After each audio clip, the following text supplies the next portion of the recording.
Szép délutánt kívánok. Mindenkit szeretettel üdvözlök. Hát, hogy pontos legyek, és nehogy elhúzzam mindenkinek az idejét, ezért ezt ide kiteszem. Mert azt is el tudom képzelni, ugyanis, hogy kétszer annyit beszélnék, mint amennyi időm van, de azt is, hogy sokkal kevesebbet. Az esetben még interaktívabbá tehetjük ezt a mai délutánt, mi is.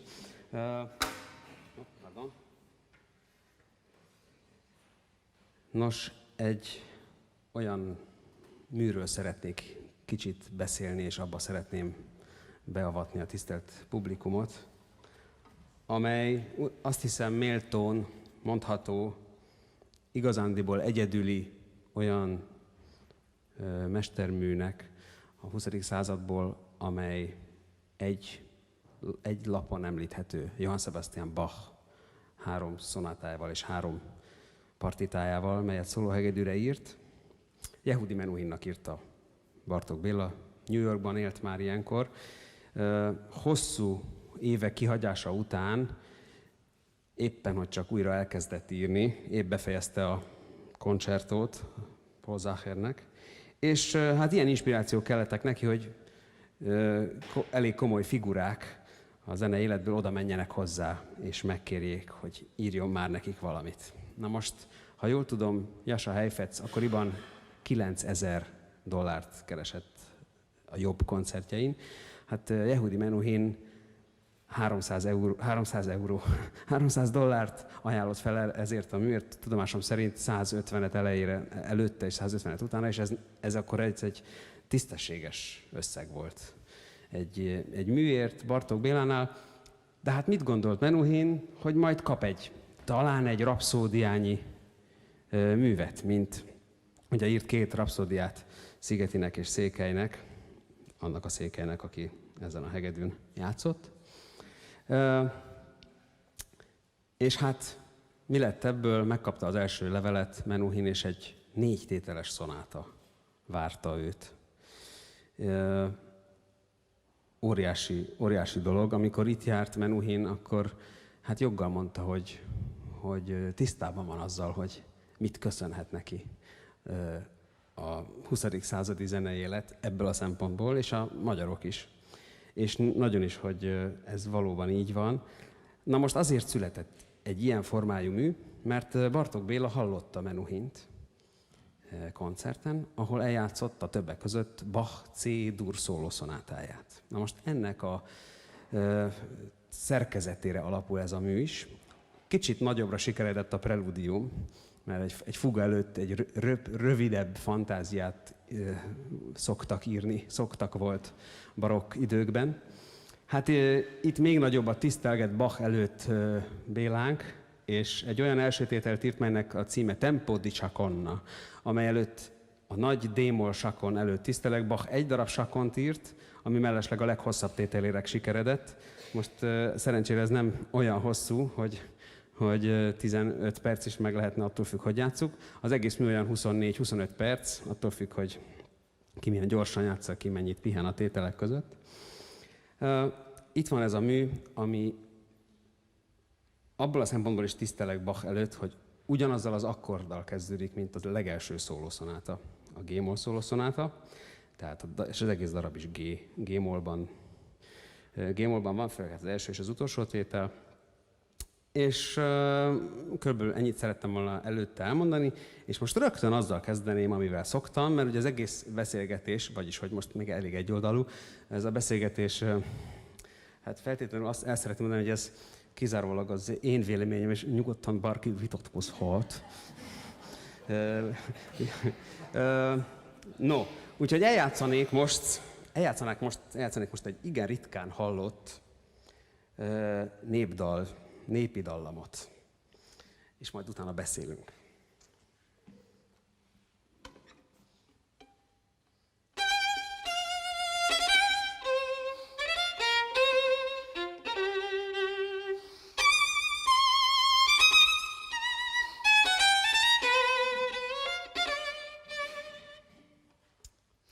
Hát kérem szépen, amikor én ezt a dallamot eljátszom azon növendékeknek, akik Bartók szólószonátáját tanulják, és megkérdezem, hogy hallották-e már ezt a dallamot? Hát bizony, talán ha egyetlen egyszer, vagy egyszer-kétszer mondták azt, hogy hát hiszen ők ezt ismerik. Mert ugyanis mit hallottunk? Most megpróbálom eljátszani a fő témáját a Bartók szólószonátának, melyet rájöttem, hogy ezen a hegedűn, ami bár igen történelmi, még nem is játszottam ezt a művet. Ezt a hegedűt most csak úgy mentegetőzésképpen mondom, hogy a fesztivál előtt 3 nappal kaptam meg, és azért a zongoristák könnyedebben cserélik a hangszereiket, mint a hegedűsök. Ugye mindenki emlékszik még az előző dallamra. Jó, eljátszom még egyszer eljátszom.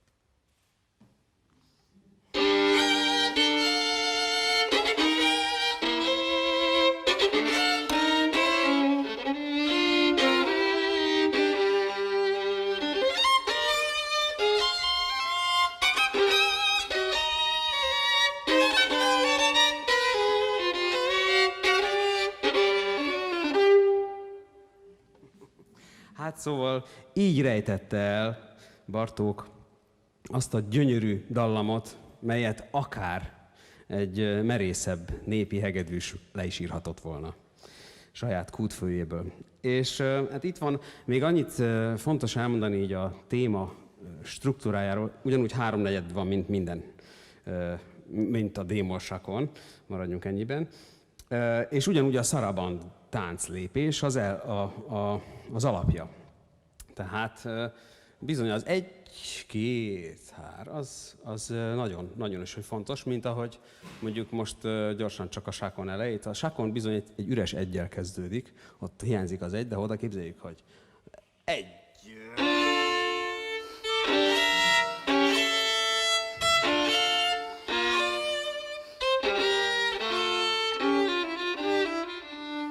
Itt pedig.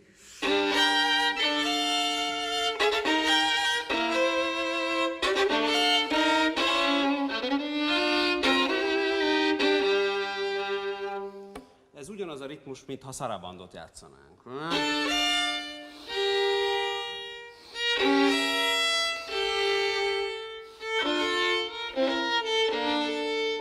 Stb.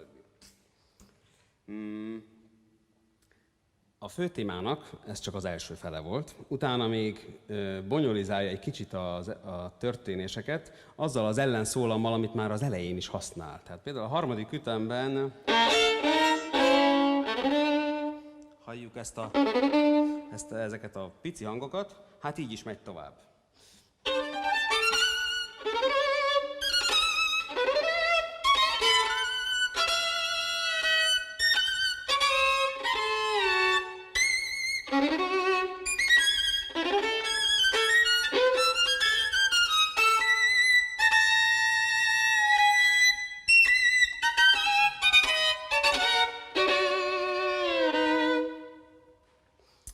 Tehát idáig tartott a fő téma.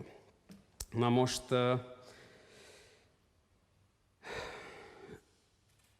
nagyon tipikus az a népzenében is, tulajdonképpen néha csak egyszerűen tyuhalja oda a vetés a sorok végén. Itt is van egy ilyen ütem, rögtön ennek a kusza tekerésnek, ami tulajdonképpen egy-egy irányba menő skála, föntről lefelé, lentről fölfelé, és a végén ott lesz ez a kis extra ütem.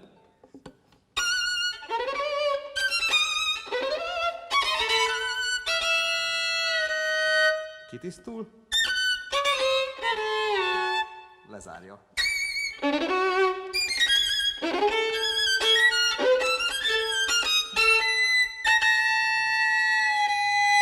Ismét kitisztul.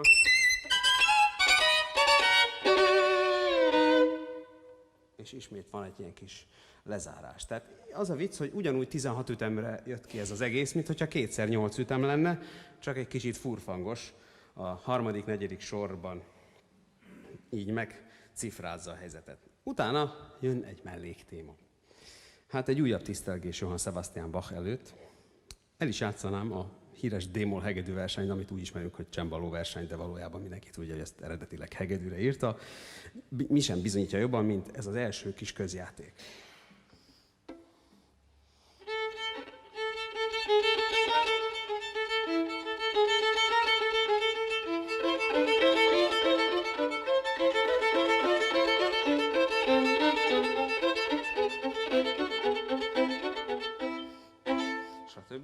Hát most, miután leérkeztünk erre a téma befejezésére, Bélánk is hasonlóan megy tovább.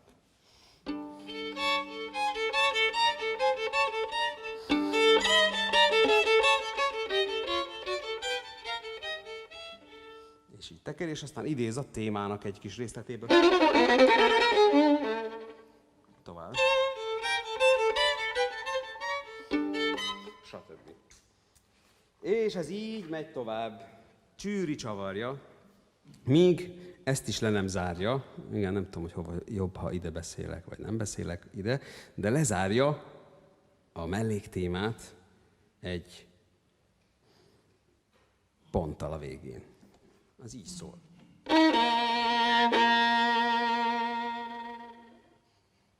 Csuhajja, pontosan, valaki már mondta is.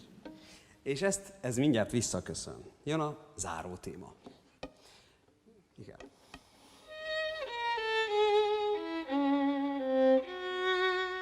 Csuhajja.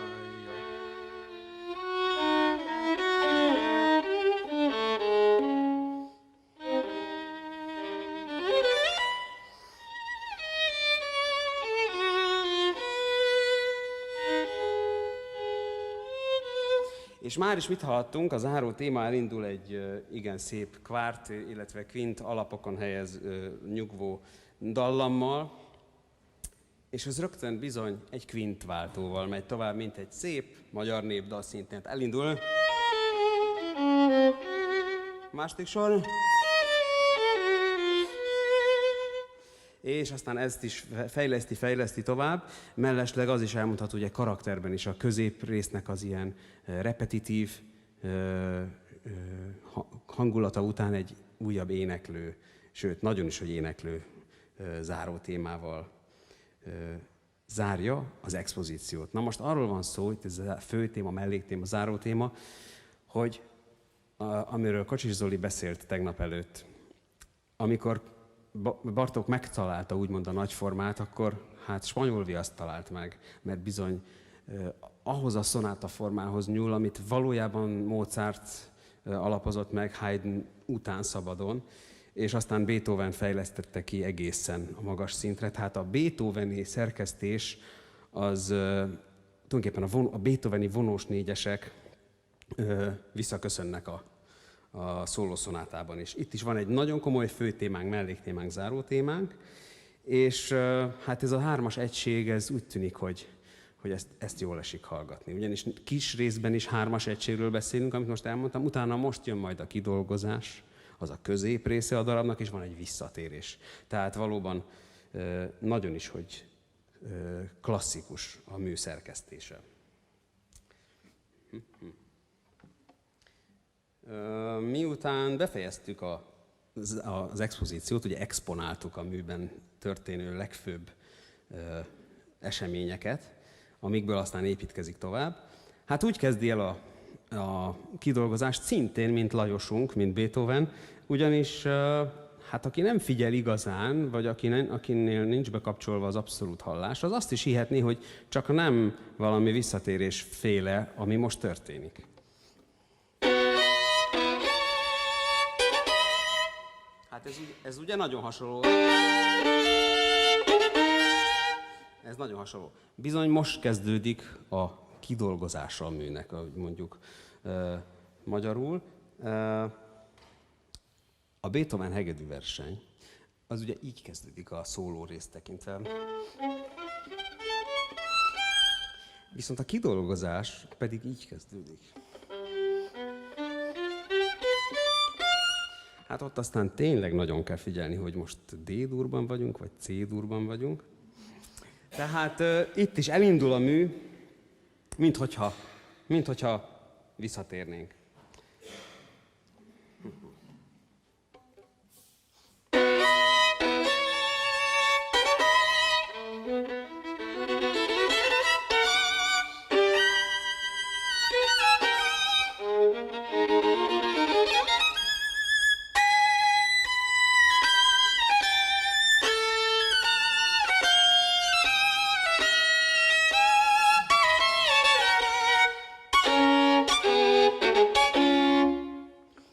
amit például lehetett hallani, az a fő témából képes volt Béla egy kánont írni egy szál hegedűre. Nekem kell saját magamat kanonizálni. És ez bizony így történik. Egyszer eljátszom ezt.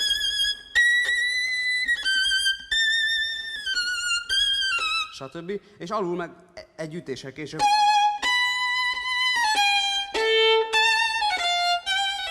Stb. És ez valahogy így szólna együtt magammal.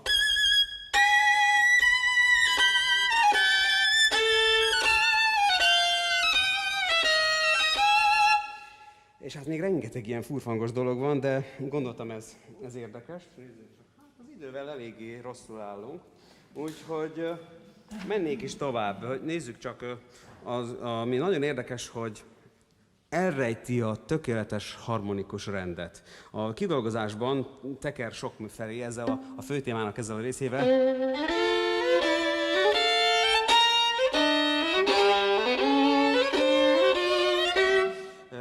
Szenvedélyesen használja a főtéma részeit, még olyan szinten a témát is elrejti ide.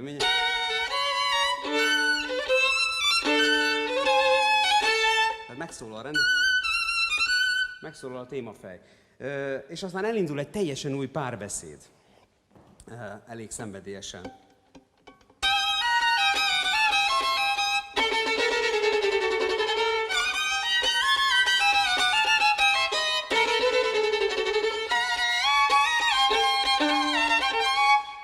Most jut eszembe, hogy ez tulajdonképpen a legátónak és a risolutón, a ruvido repetitív karakternek a veszekedése.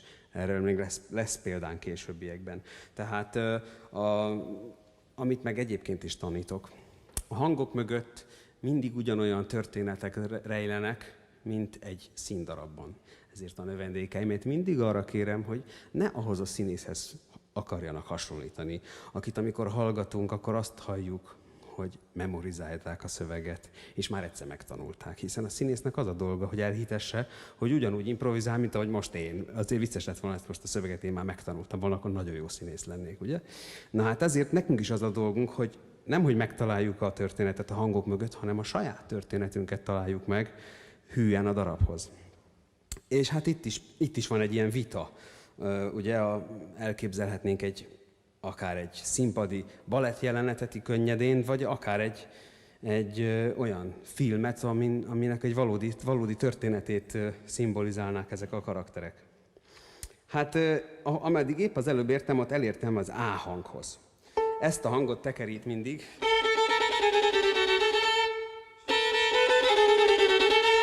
Aztán utána még egy kicsit. Még mindig.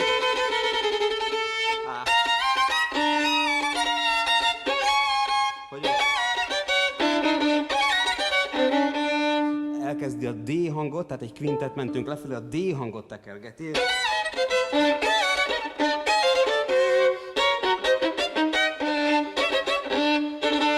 Mindenkiben titokban elrejti azt, hogy a D milyen fontos funkció.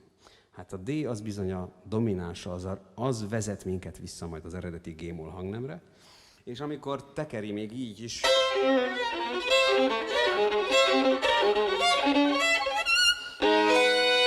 elérkeztünk erre az akkordhoz, ami ha két irányba lépek erről az akkordról, lefelé vagy fölfelé, abból mi lesz?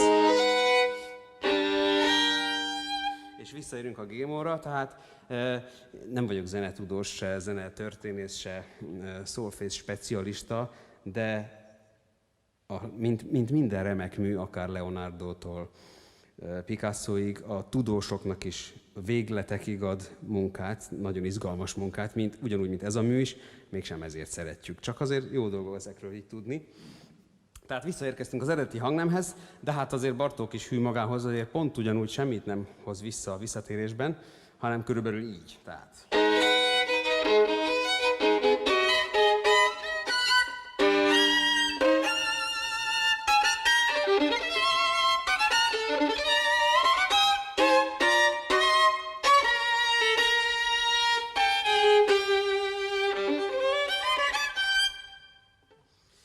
És utána mi történik a visszatérésben, ugye előhozzuk ugyanazokat a témákat, mint az elején. Van egy melléktémánk, egy zárótémánk, és ezeknek az egyvelegét, ezekből azt a fantáziát, ami a Bélánál úgy volt, Bartókunknál, már ahogy viccesen mondjuk, már nem akarok hozzászokni, tehát Bartók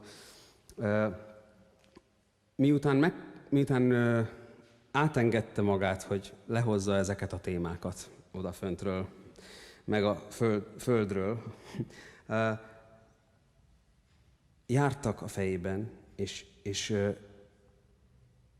rengeteg variációt csinált zongorán. Minden műve zongorázható, ez is. Kocsis Zoltán elég szépen mutatott nekem pár jó néhány részletet, hogy hogyan is kéne ennek szólnia úgy igazán. És mellesleg azt is mondta, hogy írt Bartók egy levelet Primróznak, a brácsa művésznek, akinek a brácsa versenyt komponálta, hogy kész vagyok a szóló stimmel a maga módján, és már a fejében ott volt, hogy milyen irányba szerette volna a zenekari szólamot gazdagítani, és azt írta neki, hogy körülbelül 2 heti munkája van vele, és ez nem adatott meg neki, hogy ezt megtegye. Hát Serli Tiborék ezen évekig dolgoztak ezen a szólamon. No, de most, hogy mit művel ezekkel a szólamokkal a visszatérésben? Mint hogyha kidolgozást hallanánk, megint a fő témával kezd el játszani.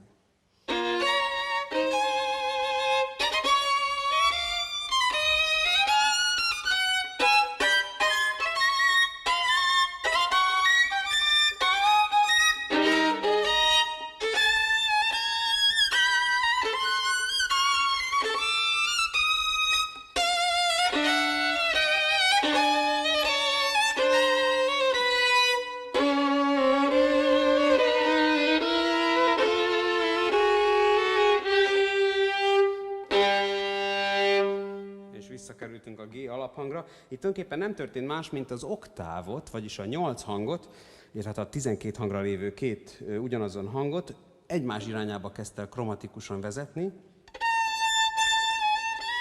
Ez nem is tudom eljátszani.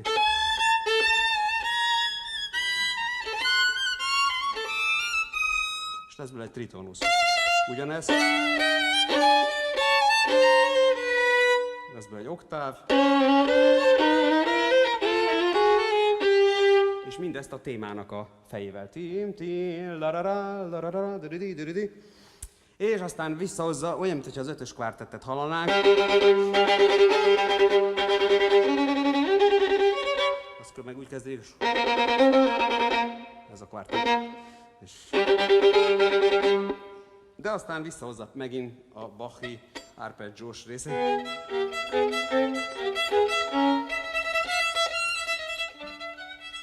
Ezzel játszik, viszonylag melléktéma.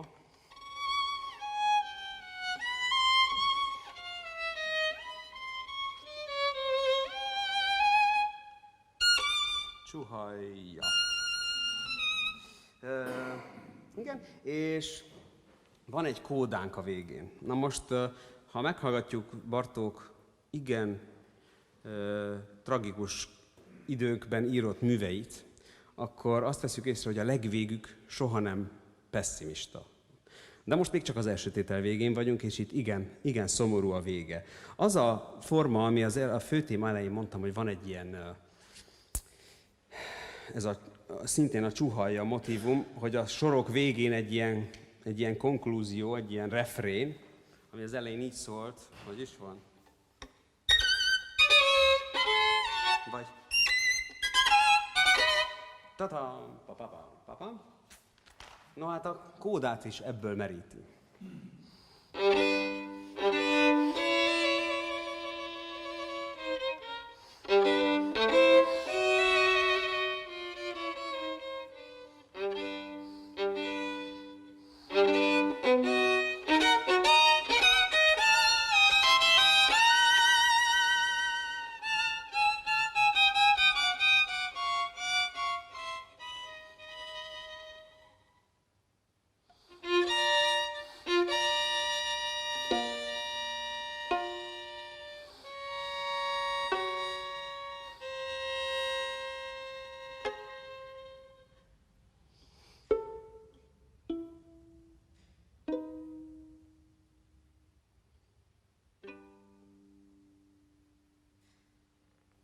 volt a vége az első tételnek.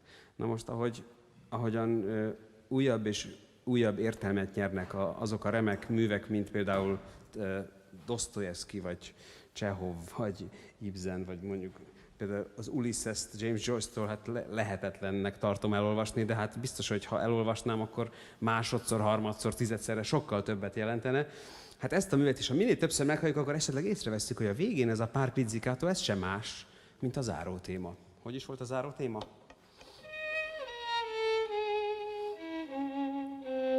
És mi a pizzikátó pedig?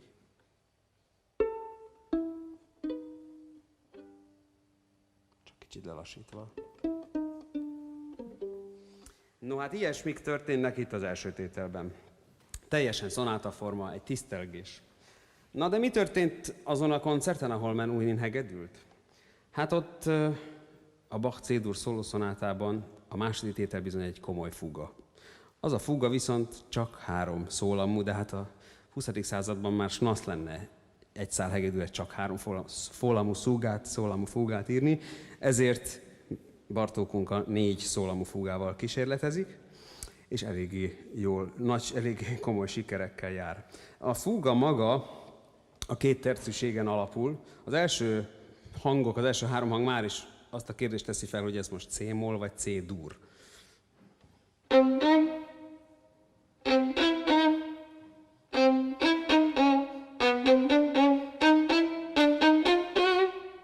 És szinte eddig tart a téma, a végén viszont van egy legátó ütem. Eddig risolútót ki is írja az egész tételre, hogy risolútó karaktert kér. Na most mi történik minden fuga téma mindegyik szólam végén? Az történik, mint a Kisgömböc című mese. Hát bekebelezi a legátó a risolútót. És aztán útnak ered az újabbik fuga, hogy mi lehetett már az első családtaggal, gyerekkel, nagyobbakkal. Lássuk, hát ha megkapjuk őt. Tehát most majd próbálom jelezni, hogy meddig tart a risolútó, és mindegyik téma végén bizony a legátó az bekapja, mint a farkasra a nagymamát.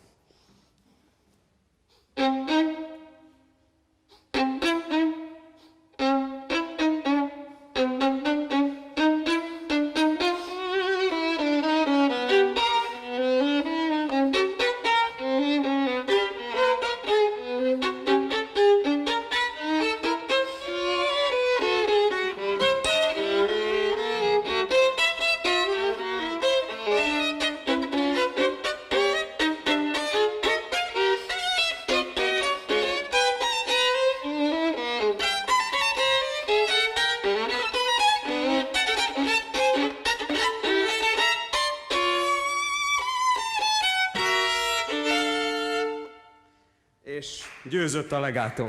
Köszönöm. Mellesleg megmutatom csak a témákat, hogy ez is mennyire klasszikus, hogy hol indulnak. Az első itt.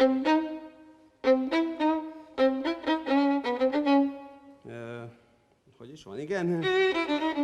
Második. Érdekes pont, egy kvinttel följebb, mint ahogy az egyébként elég sok népzenében világszerte előfordul. Harmadik téma alaphang. És negyedik téma, illetve...